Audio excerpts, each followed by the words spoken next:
오늘 알아볼 드라이버는 썰 루이스 해밀턴입니다. 첫 번째, 해밀턴은 올해로 40세인 영국 국적의 F1 드라이버입니다. 아버지는 카리브 제도의 국가 그레나다 출신이고 어머니는 백인 영국인이죠. 모든 것은 5살 때 아버지가 사준 RC카에서 시작됐습니다. 1년 후 영국 RC카 챔피언십에서 2위를 하고 6살 때 아버지가 크리스마스 기념으로 그에게 고카트를 사준 다음 학교에서 열심히 공부만 하면 레이싱 선수 생활을 지원해주겠다라는 약속을 하게 됩니다. 이 약속은 후에 엄청난 나비 효과가 되죠. 해밀턴의 아버지는 아들을 부양하기 위해 일하던 직장에서 정리해고를 당하고 계약직으로 일하면서 유리창 판매원, 설거지, 간판 설치 등 한 번에 최대 4개의 일을 병행했었고 그러면서도 아들이 출전하는 경기에는 참석했다고 합니다. 최근에도 해밀턴은 아버지와 깊은 유대감을 형성하고 있죠. 두 번째, 해밀턴은 1993년 카트를 시작해 카팅 레이스와 카뎃 클래스 챔피언십에서 우승하기 시작했습니다. 2년 후 10살이 된 해밀턴은 영국 카뎃 카팅 챔피언십에서 최연소 우승을 차지한 드라이버가 되었죠. 그는 맥라렌에서 처음부터 작정하고 키워낸 드라이버로 13살부터 맥라렌의 영 드라이버 프로그램에 입단하며 모든 지원을 받았습니다. 이후 2006년 맥라렌의 리저브 드라이버로 발탁되며 F1에 데뷔했고 데뷔도 일반적인 방식이 아닌 탑팀이었던 맥라렌에서 커리어를 시작했죠. 2007년 데뷔해 초반 9번의 레이스를 모두 포디움 피니쉬로 마치며 관계자들을 큰 충격에 빠뜨렸습니다.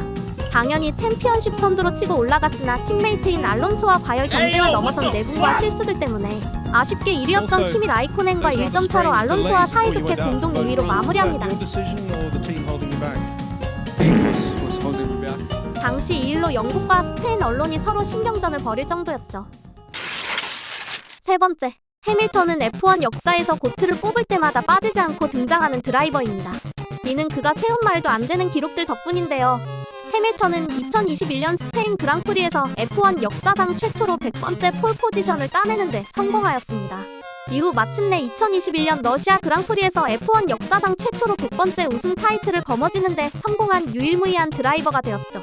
다만 아쉽게도 월드 챔피언은 7회로 미하엘 슈마허와 같은 기록입니다. 이외에도 현재까지 그랑프리 우승, 폴 포지션, 포디움, 총 득점수 부문에서 최다 기록을 가지고 있어 F1 역사상 가장 위대한 선수 중 한 명으로 평가받고 있습니다. 이러한 모터스포츠의 헌신한 공로들 덕분에 2021년 찰스 왕세자로부터 영국 기사 자기를 수여받았습니다. 따라서 해밀턴은 기사 자기를 받은 4번째 드라이버가 되었죠.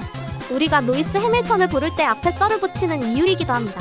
여담으로 해밀턴은 F1 역사상 한 팀에서 가장 오랫동안 활동한 드라이버로 종전 기록은 미하엘 슈마허의 11시즌이라고 해요. 네 번째, 다들 해밀턴의 라이게이트에 대해 알고 계신가요? 2009년 호주 개막전 경기 도중 사고로 인해 세이프티카가 발동됩니다. 다들 세이프티카를 줄지어 따라가던 상황에 해밀턴을 앞서가던 토요타의 야노 트롤리가 미끄러져서 트랙 밖으로 이탈되었죠. 이로 인해 해밀턴은 그대로 트롤리를 추월했지만 레이스 엔지니어가 포지션을 돌려줘야 한다고 라디오로 지시합니다. 이후 해밀턴은 포지션을 양보하고 순조롭게 경기가 종료되는 듯했죠. 문제는 경기 종료 후 세이프티카 상황에서 트롤리가 추월하는 것을 본 FIA가 재조사를 하게 되면서 시작되었습니다. 조사가 시작된 후 해밀턴은 팀의 매니저로부터 아무 지시도 듣지 못했다라고 말하라는 조언을 받고 스튜어드에게 거짓말을 합니다. 때문에 트롤리는 25초 페널티를 받으며 졸지에 3위에서 11위로 추락하게 되죠.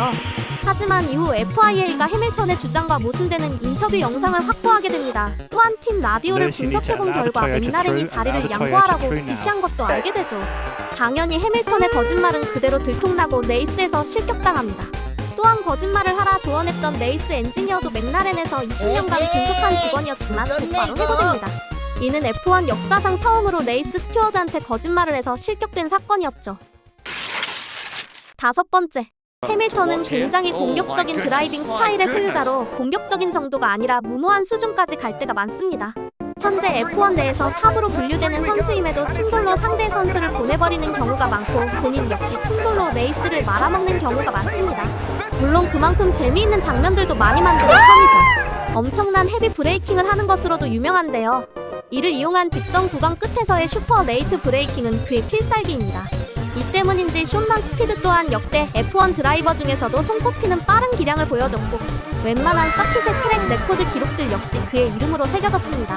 그러나 22년도부터는 에이징 커브가 온 건지 점점 아쉬운 모습을 보여주고 있는 상황이죠. 의외로 레이스에선 멘탈이 약한 모습을 자주 보여주는데 이 때문에 가끔씩 레이스에서 이해하기 힘든 괴상한 모습들을 보여주곤 합니다.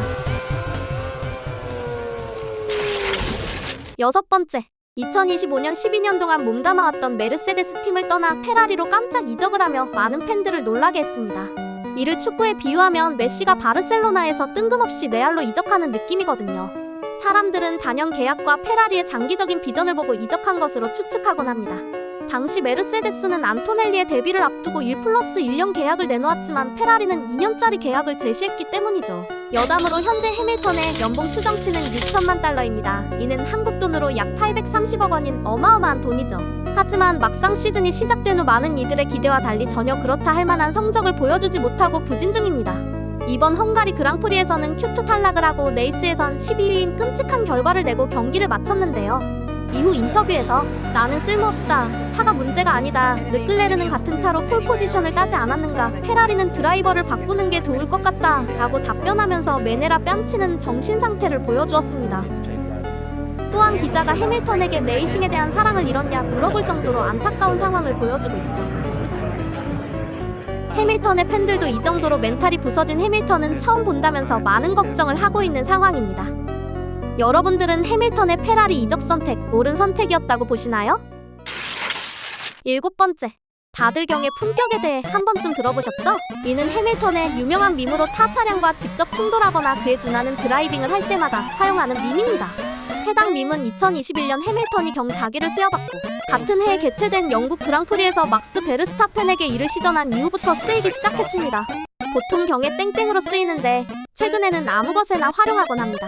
예를 들어 경이 중앙선, 경 소랬다 등등 드립으로도 쓰이고 있죠. 경의 품격이라 이야기할 때는 주로 해당 자를 사용한다고 해요. 베르스타펜과 충돌을 하고 아무 일도 없었다는 듯이 영국 국기를 흔드는 것이 킬링 포인트죠. 정말 신기한 점은 다른 드라이버를 담궜음에도 자기 자신은 전혀 피해 없이 말짱하다는 겁니다. 당시 베르스타펜은 사고 때문에 베리어와 충돌하는 과정에서 50일치에 달하는 충격을 받았었습니다. Maxi, okay?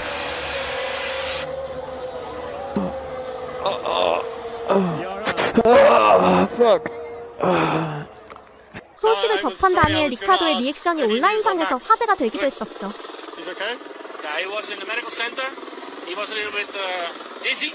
Yeah. They sent him to the hospital for a CT scan of his head. Okay. 51G. 여덟 번째, 해밀턴은 2021년 아부다비 그랑프리의 논란스러운 결말 이후 감정적으로 큰 충격을 받았었습니다. 극적인 상황을 연출하기 위한 레이스 스튜어드의 경기 막판 결정 때문에 기록적인 여덟 번째 챔피언 타이틀을 놓친 후 해밀턴은 라디오에서 침묵을 지켰었죠. 당시 해밀턴의 리액션들은 차마 안타까워서 지켜보기 힘들 정도였습니다. 그는 시즌 종료 이후 열리는 전통적인 FIA 시상식 행사에 불참하고 SNS에서도 모습을 감췄으며 거의 2달 동안 아무런 소식도 없었습니다. 때문에 해밀턴이 복귀를 확정하기 전까지 사람들은 그가 분명히 은퇴를 할 것이라는 설까지 돌았었죠. 해밀턴은 나중에 인터뷰에서 당시 챔피언을 빼앗긴 기분이었다며 자신이 계속하고 싶은 것이 맞는지 심각하게 고민했다고 털어놓았습니다. 2021년도 드라이버 챔피언십에 대한 결말은 4년이 지난 지금도 받아들이지 못하는 사람이 많은 상황입니다. 여러분들은 21시즌의 결말에 대해 어떻게 생각하시나요? 아홉 번째, F1에서 1번은 이전 시즌 챔피언만 사용할 수 있는 번호입니다. 때문에 보통의 챔피언이라면 새로운 번호를 선택하지만 해밀턴은 선수 생활 내내 44번을 보수해왔습니다. 덕분에 해밀턴은 1번을 사용할 수 있는 권리를 포기한 첫 번째 드라이버가 되었죠. 해밀턴에게 44번은 그가 카트를 타던 시절부터 사용하던 번호로 첫 경주에서 아버지 차의 번호판을 보니 F44번이 적혀 있었고 그때부터 사용하기 시작하며 그의 행운의 숫자가 된 특별한 번호입니다. 자신의 귀 뒤쪽에 문신으로 새길 정도로 애착을 갖는 숫자이기도 하죠. 여담으로 그는 플러스 44라는 샵을 열어 자신과 관련된 굿즈를 판매하고 있기도 해요. 열 번째, 해밀턴은 로스코라는 이름의 비건 불독을 키우고 있습니다. 잉글리시 불독 로스코는 해밀턴의 아이콘이기도 하죠. 인스타그램에서만 130만 명의 팔로워를 보유한 로스코는 그랑프리 주말마다 해밀턴과 함께 다닙니다. 주인과 같이 비건이며 식물성 식단을 즐겨 먹는다고 합니다. 일각에선 학대 아니냐는 말이 있긴 한데 부족한 단백질은 전문 강아지 식단으로 보충한다고 해요. 그리고 강아지가 받는 대우만 봐도 웬만한 중산층 사람들보다 호화롭게 살기 때문에 학대라 보긴 어렵다는 시선이 많습니다. 로스코는 저번 영상에서 말씀드렸듯이 르클레르의 반려견 네오와 만나기도 했었죠. 모두가 행복한 모습을 보니 저절로 아빠 미소가 지어지네요. 최근 영상들에선 나이가 들어 패독에서 해밀턴을 따라다니기 힘들어하는 모습을 보여주기도 하였습니다. 영상 재밌게 보셨나요? 영상의 마무리는 여러분들 역할입니다. 댓글로 알고 있는 지식을 공유해주세요. 600명의 구독자분들 정말 감사합니다.